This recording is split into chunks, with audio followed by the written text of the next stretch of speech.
اسماء بنت ابی بکر کہتی ہیں کہ میں رسول اللہ صلی اللہ علیہ وسلم کی زوجہ محترمہ عائشہ رضی اللہ تعالی عنہا کے پاس ایسے وقت آئی جب کہ سورج کو گہن لگ رہا تھا اور لوگ کھڑے ہو کر نماز پڑھ رہے تھے۔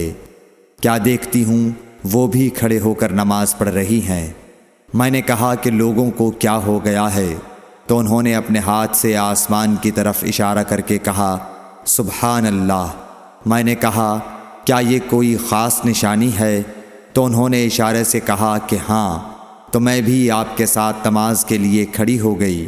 آپ نے اتنا قیام فرمایا کہ مجھ پر غشی طاری ہونے لگی اور میں اپنے سر پر پانی ڈالنے لگی۔ جب رسول اللہ صلی اللہ علیہ وسلم نماز سے فارغ ہوئے تو آپ نے اللہ کی حمد و ثنا بیان کی اور فرمایا آج کوئی چیز ایسی نہیں رہی جس کو میں نے اپنی اس جگہ نہ دیکھ لیا ہو، حتیٰ کہ جنت اور دوزخ کو بھی دیکھ لیا، اور مجھ پر یہ وحی کی گئی ہے کہ تم لوگوں کو قبروں میں آزمایا جائے گا، دجال جیسی آزمائش یا اس کے قریب۔ راوی کا بیان ہے کہ میں نہیں جانتی کہ اسماء نے کون سا لفظ کہا۔ تم میں سے ہر ایک کے پاس اللہ کے فرشتے بھیجے جائیں گے اور اس سے کہا جائے گا کہ تمہارا اس شخص یعنی محمد صلی اللہ علیہ وسلم کے بارے میں کیا خیال ہے؟ پھر اسماء نے لفظ ایماندار کہا یا یقین رکھنے والا کہا، مجھے یاد نہیں۔ بہرحال وہ شخص کہے گا کہ محمد صلی اللہ علیہ وسلم اللہ کے سچے رسول ہیں، وہ ہمارے پاس نشانیاں اور ہدایت کی روشنی لے کر آئے، ہم نے اسے قبول کیا، ایمان لائے اور آپ کا اتباع کیا۔ پھر اس سے کہہ دیا جائے گا کہ تو سو جا، در حال یہ کہ تو مرد صالح ہے اور ہم جانتے تھے کہ تو مومن ہے، اور بہرحال منافق یا شکی آدمی۔ اسماء نے کون سا لفظ کہا مجھے یاد نہیں۔ جب اس سے پوچھا جائے گا کہے گا کہ میں کچھ نہیں جانتا، میں نے لوگوں کو جو کہتے سنا وہی میں نے بھی کہہ دیا۔ صحیح بخاری حدیث نمبر 184۔ ایک آدمی نے عبداللہ بن زید رضی اللہ تعالی عنہ جو عمرو بن یحییٰ کے دادا ہیں سے پوچھا کہ کیا آپ مجھے دکھا سکتے ہیں کہ رسول اللہ صلی اللہ علیہ وسلم نے کس طرح وضو کیا ہے؟ عبداللہ بن زید رضی اللہ تعالی عنہ نے کہا کہ ہاں۔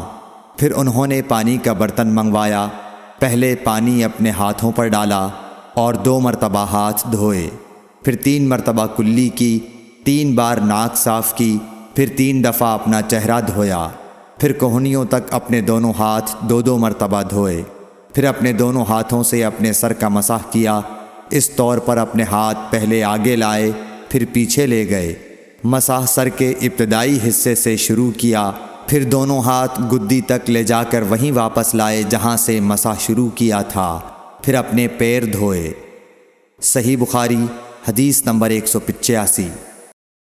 عمرو بن حسن نے عبداللہ بن زید رضی اللہ تعالی عنہ سے رسول اللہ صلی اللہ علیہ وسلم کے وضو کے بارے میں پوچھا تو انہوں نے پانی کا طشت منگوایا اور ان پوچھنے والوں کے لیے رسول اللہ صلی اللہ علیہ وسلم کا سا وضو کیا۔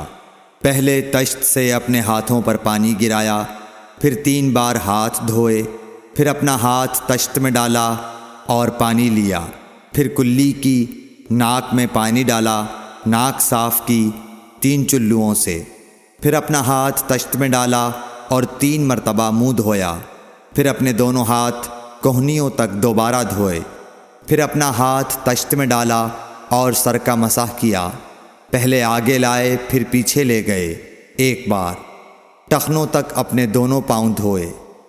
صحیح بخاری حدیث نمبر 186۔ ابو جحیفہ رضی اللہ تعالی عنہ کہتے تھے کہ ایک دن رسول اللہ صلی اللہ علیہ وسلم ہمارے پاس دوپہر کے وقت تشریف لائے تو آپ کے لیے وضو کا پانی حاضر کیا گیا، جس سے آپ نے وضو فرمایا۔ لوگ آپ کے وضو کا بچا ہوا پانی لے کر اسے اپنے بدن پر پھیرنے لگے۔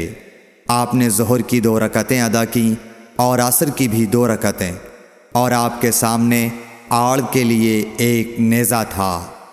صحیح بخاری حدیث نمبر 187۔ السلام علیکم ورحمۃ اللہ وبرکاتہ۔ اللہ کے رسول کے بتائے ہوئے راستے پر چلنے کی توفیق عطا فرمائے، قرآن حدیث سننے اور اس پر عمل کرنے کی توفیق عطا فرمائے، اور جس کسی نے بھی ایک حدیث پڑھی اور آگے بڑھائی تو اللہ اس کا اجر ان کو دے گا، آمین۔